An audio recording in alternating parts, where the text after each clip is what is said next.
कितीतरी माहिती मागवतो. आंतरराष्ट्रीय माहिती अधिकार दिन कसा सुरू झाला याचा इतिहास, याविषयी थोडीशी पार्श्वभूमी आपण जाणून घेणार आहोत.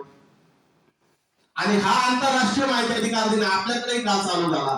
कित्येकांना वाटतं की हा कायदा फक्त भारत देशातील लोक हा माहितीचा अधिकार अर्ज करतात आणि माहिती घेतात.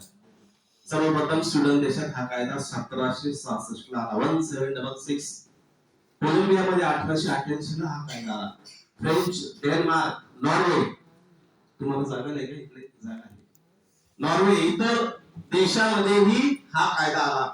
1990 पर्यंत 13 देशांनी हा कायदा लागू केला. 1990 पर्यंत आपल्या देशाला स्वातंत्र्य मिळाले 15 ऑगस्ट 1947. या देशात संविधान लागू झालं 26 जानेवारी 1950 पासून. संविधान लागू झाल्यानंतरही संविधानात तरतूद असूनही या देशात हा ऍक्ट आलाच नाही.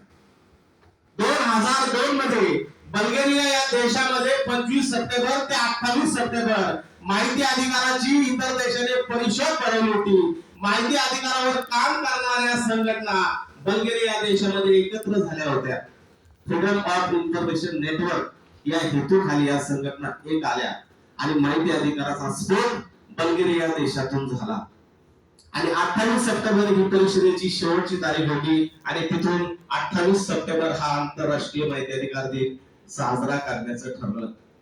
आणि त्या देशात बल्गेरियामध्ये निश्चय केला की आपल्या देशात माहिती अधिकार दिन साजरा होतो, आता इतर देशातही हा माहिती अधिकार दिन साजरा झाला पाहिजे. तमिळनाडू हे देशातील पहिलं राज्य. 1997 ला तमिळनाडू या राज्यात माहितीचा अधिकार कायदा आला. महाराष्ट्रात आलाच नाही. आणि 12 राज्यांनी आपल्या देशात हा कायदा लागू केला.